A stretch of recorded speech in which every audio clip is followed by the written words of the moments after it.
Hi everyone, this is my first video, and it starts off on a note that I feel needs to be addressed. This is in regards to the MRM. Uh, it's a cause that I've been rather fond of for the better part of the last 2 years. I do actually abstain from referring to myself as an MRA, not so much because of any serious disagreements that I find with the general principles rhetoric put forward by people such as John the Other, Paul Elam. I abstain from using the label to describe myself because it's a matter of definition to me.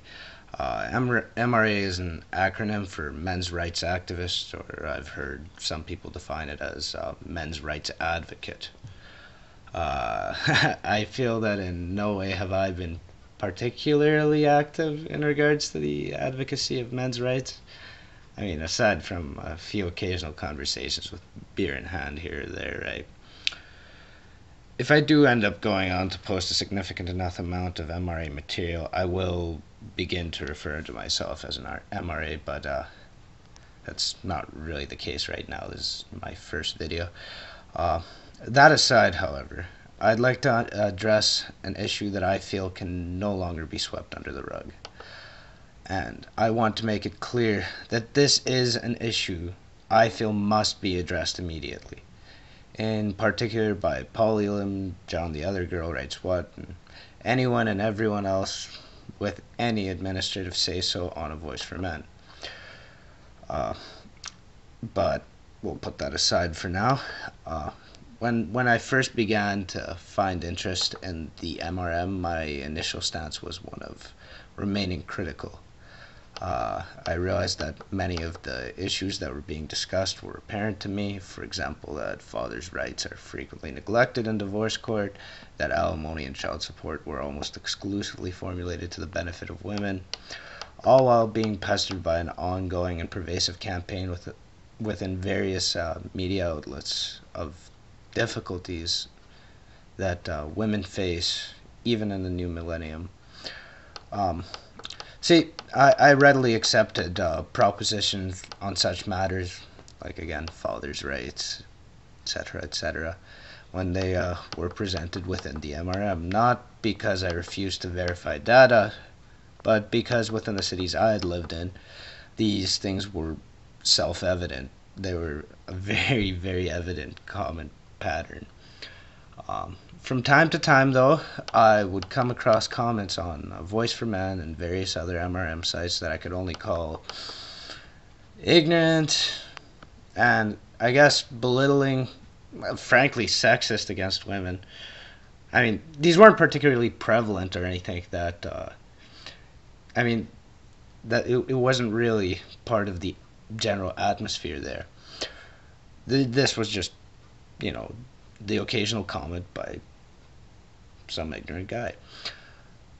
The thing is that whenever I looked into a topic that was of interest to me on the internet, whether it was atheism, politics, or in this case the MRM, I always found that I always found what I can only describe as either misinformed people or just, I guess, simply, to put it frankly, dumbasses. It's important to note that I'm not making a claim on the precise prevalence of these people and the various topics of interest that I just mentioned. I don't really want to be taking blind guesses on their quantities, but they are there. They are there.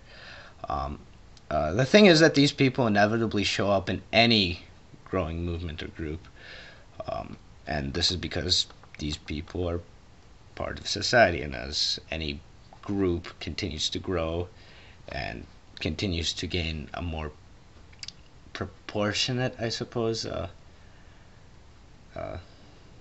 categorization of people. Okay, I am gonna have to rephrase that at some point in time. Basically, any group that grows larger will inevitably begin to be more representative of the general population. Not necessarily in views, but in the actual participants. Anyways, But we encounter these people outside the sphere of the internet as well. We've probably all, at some point in time, been at an event of some sort, perhaps a party or just a get together, where there was an abundance of folks, and in the midst of some deep seated debate or conversation, these people would nod their heads and say, I agree, and shortly after, try to join in on the conversation with some tidbit of information that could not be more demonstrably lacking in any understanding of the topic of discussion. For example, I was once conversing with a couple buddies at a get together, and we were discussing the topic of the growing need to be cautious of who you slept with. Where the underlying point was caution, not so much. We weren't emphasizing something along the lines of, oh, you can't trust these girls, or you can't trust these bitches. We weren't saying anything like that. What we were commenting on was the legal climate mostly, which necessitates that you be more cautious, regardless of what kind of people you deal with. If you happen to know that there's a chance that something could go demonstrably wrong and you could suffer greatly for it, I think it's perfectly reasonable to be more cautious. And one of the participants of this conversation, incidentally, he's a generally well-meaning guy, but incidentally, he's indisputably the least intelligent person that I've ever met. I mean, I've known him for years. He's a well-meaning guy, but he's pretty dumb, really dumb. I don't want to throw a bunch of hate on him here or anything like that either, but he's not very well informed, and he's just generally lacking in critical thinking skills. And that's not like one of those things where he's kind of lacking. It's very evident. Anyways, so what he ends up saying after trying to participate in this conversation the entire time was, yeah, I agree, guys. You should meet my buddy, censored name. He hates women too. And the thing is, he didn't say this in a manner that was trying to, belittle our statement or something like that, where it's like, oh, all you guys do is hate women. He thought that this was actually a position that we were taking. He took that out of the conversation. That's what he got out of that conversation. And the thing is, a lot of us were actually really careful about our wording. I was honestly baffled by the fact that he misinterpreted us. The thing is that this particular friend of ours has somewhat of a reputation for missing the point and not understanding concepts that require that. See, he basically doesn't understand concepts that require more effort than flipping pancakes. Okay. So the bulk of the group, we just kind of shrugged it off. I think this is one of those things that happens in the MRM in instances like that, is we kind of shrug it off as, well, he's a dumbass, no need to explain why.